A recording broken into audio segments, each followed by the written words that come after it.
Hi friends, ಇವತ್ತಿನ video ಮೂಲಕ simple ಆಗಿ ಆರೋಗ್ಯಕರವಾದಂತಹ ಮಕ್ಕಳ ಲಂಚ್ ಬಾಕ್ಸ್ಗೆ ಬೀಟ್ರೋಟ್ ಪಲ್ಯ ಯಾವ ರೀತಿ ಮಾಡೋದು ಅಂತಂದ್ಬಿಟ್ಟು ತೋರಿಸ್ಕೊಡ್ತಾ ಇದ್ದೀನಿ. ಚಪಾತಿಗಾಗಿರ್ಬೋದು, ಪೂರಿಗಾಗಿರ್ಬೋದು ಈ ಬೀಟ್ರೋಟ್ ಪಲ್ಯ ಕಾಂಬಿನೇಷನ್ನು ತುಂಬಾ ಚೆನ್ನಾಗಿರುತ್ತೆ.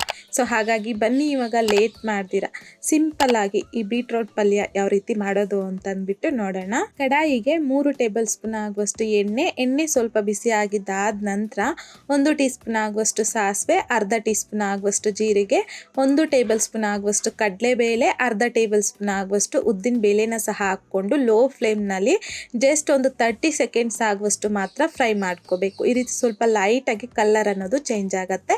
ಈಗ ಖಾರಕ್ಕೆ ತಕ್ಕಷ್ಟು ಒಂದು 3ರಿಂದ 4 ಹಸಿಮೆಣಸಿನ್ಕಾಯಿನ ಕಟ್ ಮಾಡಿಬಿಟ್ಟು ಹಾಕ್ಕೊಂಡಿದ್ದೀನಿ. 1 ಈರುಳ್ಳಿನ ಸಹ ಸಣ್ಣದಾಗಿ ಕಟ್ ಮಾಡಿಬಿಟ್ಟು ಹಾಕ್ಕೊತಾ ಇದ್ದೀನಿ. ಕರಿಬೇವು ಹಾಗೆಯೇ ಸ್ವಲ್ಪ ಹಿಂಗುನ ಸಹ ಹಾಕ್ಕೊಂಡು ಮಿಕ್ಸ್ ಮಾಡ್ಕೊತ ಮೀಡಿಯಂ ಫ್ಲೇಮ್ನಲ್ಲಿ ಈರುಳ್ಳಿನ ಒಂದು 50 to 60% ಆಗುವಷ್ಟು ಮಾತ್ರ ಫ್ರೈ ಮಾಡಿಕೊಂಡ್ರೆ ಸಾಕು. ಈಗ 1 ಟೊಮೆಟೊ ಹಣ್ಣನ್ನು ಸಣ್ಣದಾಗಿ ಕಟ್ ಮಾಡಿಬಿಟ್ಟು ಹಾಕ್ಕೊಂಡಿದ್ದೀನಿ. ಒಂದ್ಸಲ ಮಿಕ್ಸ್ ಮಾಡಿಕೊಂಡು ಲಿಡ್ಡನ್ನು ಕ್ಲೋಸ್ ಮಾಡಿ ಲೋ ಫ್ಲೇಮ್ನಲ್ಲಿ ಒಂದು 2ರಿಂದ 3 ನಿಮಿಷ ಟೊಮೆಟೊ ಈ ರೀತಿ ಸಾಫ್ಟ್ ಆಗೋವರೆಗೂ ಫ್ರೈ ಮಾಡಿಕೊಂಡ್ರೆ ಸಾಕು. ಈಗ ಲಿಡ್ಡನ್ನು ತೆಗೆದು ಮತ್ತೊಂದು ಸಲ ಚೆನ್ನಾಗಿ ಮಿಕ್ಸ್ ಮಾಡ್ಕೊಳ್ಳಿ. ಟೊಮೆಟೊ ಫ್ರೈ ಆಗಿದ್ದಾದ ನಂತರ ಆಲ್ರೆಡಿ ನಾನಿಲ್ಲಿ ಒಂದು ಅರ್ಧ kg ಆಗುವಷ್ಟು ಬೀಟ್ರೋಟ್ನ ಮೇಲ್ಗಡೆ ಇರುವಂತಹ ಸಿಪ್ಪೆನ ತಗೊಂಡು ಸಣ್ಣದಾಗಿ ತುರಿದುಕೊಂಡು ತಗೊಂಡಿದ್ದೀನಿ. ಸೊ ನೋಡಿ, ಈ ರೀತಿ ಸ್ವಲ್ಪ ದೊಡ್ಡ ಹೋಲ್ಸ್ ಬರುತ್ತಲ್ವ ತುರಿಯೋದು, ಅದರಲ್ಲಿ ನಾನು ಸ್ವಲ್ಪ ದೊಡ್ಡದಾಗಿ ತುರಿದು ತಗೊಂಡಿದ್ದೀನಿ. ನೀವು ಬೇಕು ಅಂತಂದರೆ ಈ ರೀತಿ ಸ್ವಲ್ಪ ಚಿಕ್ಕದಾಗಿ, ಇಲ್ಲಾಂತಂದರೆ ಮೀಡಿಯಮ್ ಸೈಜಲ್ಲಿ ಬರುತ್ತಲ್ಲ, ನೀವು ಆ ರೀತಿಯಾಗೂ ಸಹ ತುರಿದ್ಕೋಬೋದು, ನಿಮ್ಗೆ ಯಾವ ರೀತಿ ಬೇಕೋ ಆ ರೀತಿ. ಸೊ ಬಟ್ ಈ ಕಟ್ ಮಾಡಿ ಮಾಡೋದಕ್ಕಿಂತ ಈ ರೀತಿ ಸ್ವಲ್ಪ ತುರಿದ್ಬಿಟ್ಟು ಮಾಡಿದ್ರೆ ಬೇಗ ಫ್ರೈ ಆಗುತ್ತೆ, ತಿನ್ನೋದಕ್ಕೂ ಚೆನ್ನಾಗಿರುತ್ತೆ.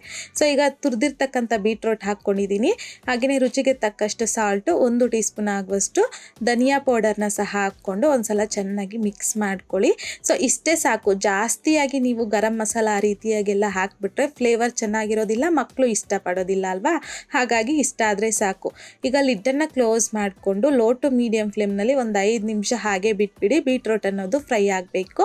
ಒಂದು 5 ನಿಮಿಷ ಆದ ನಂತರ ಲಿಡ್ಡನ್ನು ತೆಗೆದು ಮಿಕ್ಸ್ ಮಾಡಿ ಮತ್ತೊಂದು ಸಲ ಲಿಡ್ಡನ್ನು ಕ್ಲೋಸ್ ಮಾಡಿ ಲೋ ಫ್ಲೇಮ್ನಲ್ಲಿ ಮತ್ತೊಂದು 5 ನಿಮಿಷ ಚೆನ್ನಾಗಿ ಫ್ರೈ ಮಾಡಿಕೊಂಡ್ರೆ ನಮಗೆ ಬೀಟ್ರೋಟ್ ಅನ್ನೋದು ಫ್ರೈ ಆಗಿಬಿಡುತ್ತೆ ಕರೆಕ್ಟಾಗಿ. ಸಣ್ಣದಾಗಿ ಕಟ್ ಮಾಡ್ಕೊಂಡಿರ್ತಕ್ಕಂಥ ಕೊತ್ತಂಬರಿ ಸೊಪ್ಪನ್ನು ಕೊನೆಯದಾಗಿ ಹಾಕಿ ಮಿಕ್ಸ್ ಮಾಡಿಕೊಂಡ್ರೆ ಆರೋಗ್ಯಕರವಾದಂತಹ ಸಿಂಪಲ್ ಆಗಿ ಬೀಟ್ರೋಟ್ ಪಲ್ಯ ಅನ್ನೋದು ರೆಡಿಯಾಗೋಗುತ್ತೆ. ಸೊ ಮಕ್ಕಳ ಲಂಚ್ ಬಾಕ್ಸ್ಗೆ ಚಪಾತಿ ಜೊತೆಗೆ, ಪೂರಿ ಜೊತೆಗೆ ಬೆಸ್ಟ್ ಕಾಂಬಿನೇಷನ್ ಅಂತಲೇ ಹೇಳ್ಬೋದು. ಸೊ ರುಚಿಯಾಗೂ ಸಹ ಇರುತ್ತೆ, ಆರೋಗ್ಯಕ್ಕೂ ಅಷ್ಟೇ ತುಂಬ ಒಳ್ಳೆಯದಾಗಿರೋದ್ರಿಂದ ಈ ರೀತಿಯಾಗಿ ಬೀಟ್ರೋಟ್ ಪಲ್ಯನ ನೀವು ಮನೇಲಿ ಟ್ರೈ ಮಾಡಿದ್ದಾದ ನಂತರ ಟೇಸ್ಟ್ ಯಾವ ರೀತಿ ಬಂತು ಅನ್ನೋದನ್ನು ಮರಿದೆ ನನಗೆ ಕಮೆಂಟ್ ಬಾಕ್ಸಲ್ಲಿ ಕಮೆಂಟ್ ಮಾಡಿ, ಲೈಕ್ ಮಾಡಿ, ಹಾಗೆಯೇ ನಿಮ್ಮ ಫ್ರೆಂಡ್ಸ್ ಆ್ಯಂಡ್ ಫ್ಯಾಮಿಲಿ ಜೊತೆಗೆ ಶೇರ್ ಮಾಡಿ. ಮತ್ತಷ್ಟು ಈಸಿ ಆ್ಯಂಡ್ ಸಿಂಪಲ್ ಕ್ವಿಕ್ ರೆಸಿಪೀಸ್ಗೋಸ್ಕರ ದಯವಿಟ್ಟು ನೀವಿನ್ನೂ ನಮ್ಮ ಮೆಗಾಶ್ರೀಸ್ ಕಿಚನ್ ಚಾನಲ್ನ ಸಬ್ಸ್ಕ್ರೈಬ್ ಮಾಡಿಲ್ಲ ಅಂತಂದರೆ ಸಬ್ಸ್ಕ್ರೈಬ್ ಮಾಡಿ.